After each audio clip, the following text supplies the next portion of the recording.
ఓం సాయిరామ్. సాయిబాబా భక్తులందరికీ నమస్కారం అండి.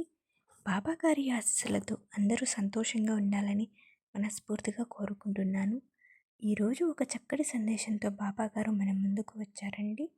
ఆ సందేశం ఏమిటో ఆయన మాటల ద్వారానే విందాము. తల్లి, దుఃఖంతో కుంగిపోతున్నావని ఈ వ్యక్తిని పంపిస్తున్నా. తన రాకతో నీ జీవితంలో జరిగేది ఇదే. అదేమిటో తెలుసుకో బిడ్డ అని బాబా గారు ఈ సందేశంతో మన ముందుకు వచ్చారండి. బిడ్డ, ఎంతో దుఃఖంలో ఉన్న నిన్ను రక్షించేందుకు, అలాగే నిన్ను కాపాడేందుకు ఒక వ్యక్తిని పంపిస్తున్నాను. అతని రాకతో నీ మనసు ఎంతో ఆనందపడబోతుందమ్మా. అలాగే ఈ మాటల ద్వారా నీ మనసును ప్రశాంతంగా ఉంచబోతున్నాను. బాబా బంధాలను ఇస్తావు, వాటితో పోరాటం చేయమంటావు. ఎన్నో ఇబ్బందులు కూడా ఇస్తూ ఉంటావు, సహనంతో ఉండమంటావు. సహనంగా ఉండి అలా కూర్చోంటే చూస్తూ ఉండిపోతావు. ఎలా బాబా? ఏదైనా సరే కష్టంలో ఉన్నా లేదా ఏదైనా పుట్టాడు దుఃఖంలో ఉన్న మాకు ఈ సమస్య నుంచి మమ్మల్ని కాపాడితే చాలు. వెంటనే శ్రద్ధ సబూరితో ఉండమ్మా, ఓర్పు సహనంతో ఉండమ్మా, అంతా మంచి జరుగుతూ ఉంది అని చెప్పడం తప్ప ఇప్పటి వరకైతే ఆ మంచి నేను పొందలేదు బాబా. నిజం చెప్పాలంటే నేను ఇప్పుడు ఎంతో దుఃఖంలో ఉన్నాను. ఆ దుఃఖం దేని గురించో నీకు కూడా తెలుసు. నాకున్న బాధ అంతా కూడా నేను ఎవరికి చెప్పకపోయినా ప్రతిరోజు ప్రతి నిమిషం నీ పాదాల వద్ద విలిపిస్తున్నాను. నా దుఃఖమంతా నీకు బాగా తెలుసు తండ్రి. ఎప్పటికైనా నువ్వు సహాయం చేస్తావని కళ్ళు కాయలు చేస్తూ కూర్చున్నాను. అయినా కూడా నాపై నీకు జాలి కలగడం లేదు తండ్రి. ఈ ఒక్క జీవితంలో విసిగిపోయి బేజారి ఉన్నాను. నీవు వేసినటువంటి బంధాలు ముడివేస్తావు నువ్వే, బంధాలు విడదీస్తావు నువ్వే. మరలా ఎందుకు అన్నీ నా దగ్గర చేస్తావో తెలీదు. ఒకసారి బాధ పెడతావు, ఒకసారి సంతోషంగా ఉన్నట్లు నటించేలా చేయమంటావు. నిజం చెప్పాలంటే ఈ జీవితంలో ఇదంతా నీవు ఆడించే ఆట, కేవలం ఒక జగన్నాటకం అని మాత్రమే నమ్ముతున్నాను. చూడు బాబా, నేను ఎదురు చూస్తున్న దేనికోసమో నీకు తెలుసు. నేను బాధపడుతున్నది దేనికో నీకు తెలుసు. అయితే ఎన్నో సందేశాలు పంపిస్తూ ఉంటావు. వాటన్నిటి ద్వారా ఎదురు చూసి నా కళ్ళు కాయలు కాచాయి బాబా. నేను అనుకున్నది మాత్రం ఇప్పటి వరకు నేను పొందలేదు. నా వద్దకు ఏమి కూడా తిరిగి రావడం లేదు. ఇదిగో ఇలా ఒంటరిగా అనుక్షణం దుఃఖంతో ప్రతిరోజు కూడా వారి కోసం ఎదురు చూస్తూ ఉన్నాను బాబా. నాకు తెలిసి నేను ఎలాంటి పాపం చేయలేదు. అలాగే ఎవరిని కూడా అనరానటువంటి మాటలు, ఎవరిని నొప్పించే మాటలతో బాధ పెట్టలేదు. అయితే నాకు ఉన్న దాంట్లో ఏదైతే ఉన్నాయో నాకున్న శక్తితో సంతృప్తిగా బతికాను. నాకున్న దాంట్లో నలుగురికి సహాయం చేసుకుంటూనే వచ్చాను. కానీ ఇలా ఎందుకు జరుగుతుందో నాకే అర్థం కావడం లేదు తండ్రి.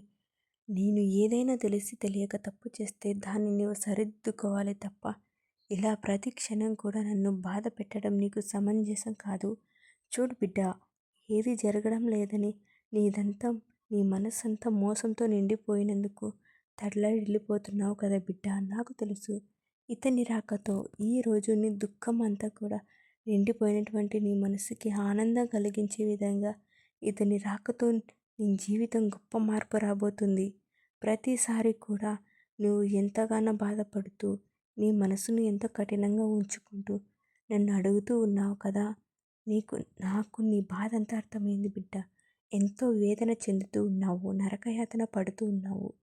నాకు అర్థమైంది. నీవు నాకు చెప్పనక్కర అవసరం లేదు.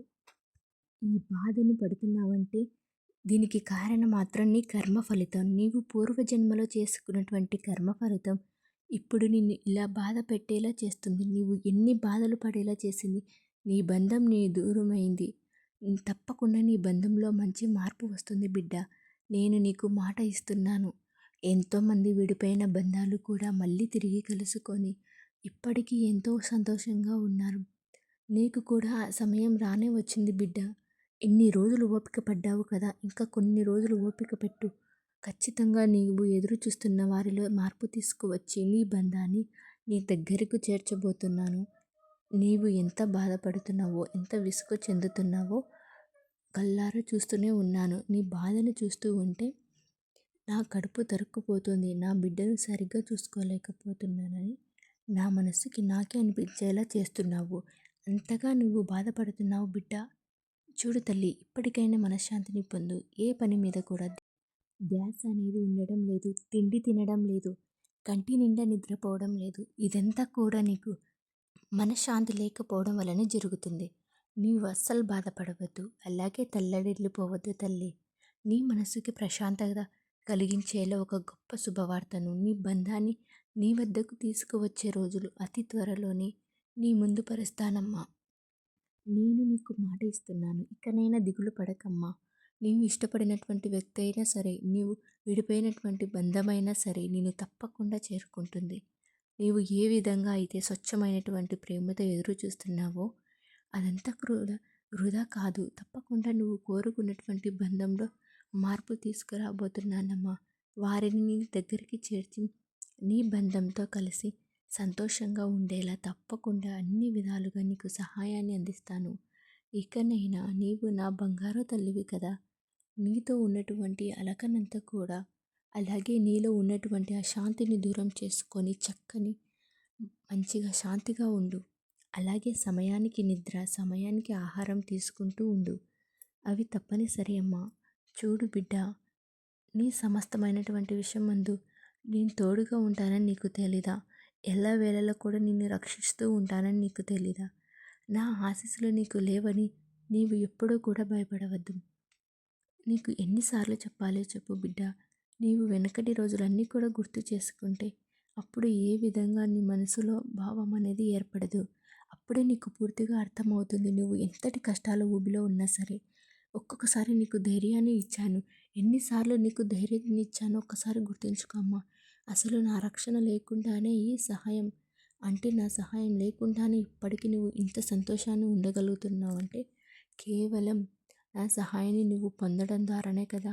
మరి ఒక్కసారి సహాయం పొందిన తర్వాత దానిని ఎలా మర్చిపోతావో చెప్పు బిడ్డ. నిజం చెప్పాలంటే ఈ మానవులంతా అంతేనేమో. చూడు బిడ్డ, సంతోషంగా ఉన్నప్పుడు నేను ఎప్పుడు నీకు గుర్తుకు రాను. అదే దుఃఖంలో ఉన్నప్పుడు మాత్రం అనుక్షణం నీకు గుర్తుకు వస్తూ ఉంటాను. ఎందుకంటే ఆ కష్టాన్ని మీరు చూసి భయపడుతున్నారు కాబట్టి. ప్రతి నిమిషం కూడా నన్ను స్మరించుకుంటూ ఉంటారు. మీకు కష్టం వచ్చి ఒకలా లేనప్పుడు ఒకలా ఉంటే నేనేమి చేయగలను బిడ్డ. నాపై నమ్మకంతో ఉండు. ఆ నమ్మకమే నిన్ను కాపాడుతుందమ్మా. నువ్వు ఇంతవరకు ఏ వ్యక్తి దూరం అయ్యి ఇంత బాధపడుతున్నావో ఆ వ్యక్తి నీ దగ్గరికి పంపిస్తున్నాను. ఇక నుంచి ఆ వ్యక్తితో సంతోషంగా ఆనందంగా ఉండబోతున్నావమ్మా. ఇక నీ జీవితం అంతా మారబోతుంది. ఇకనైనా సరే ధైర్యంగా ఉండు. ఎప్పటికైనా నా బాబా మంచి చేస్తారనే నమ్మకంతో ఉండు. ఇక నీకు అంతా మంచి జరుగుతుంది బిడ్డ అని మన బాబా గారు అయితే ఈరోజు మనకు చాలా అంటే చాలా అద్భుతమైనటువంటి సందేశాన్ని అందించారండి. ఈ సందేశం మీకు అందరికీ నచ్చింది అనుకుంటున్నాను. ఓం సాయిరామ్. సద్గురు సాయినాథ్ మహారాజ్కి జై.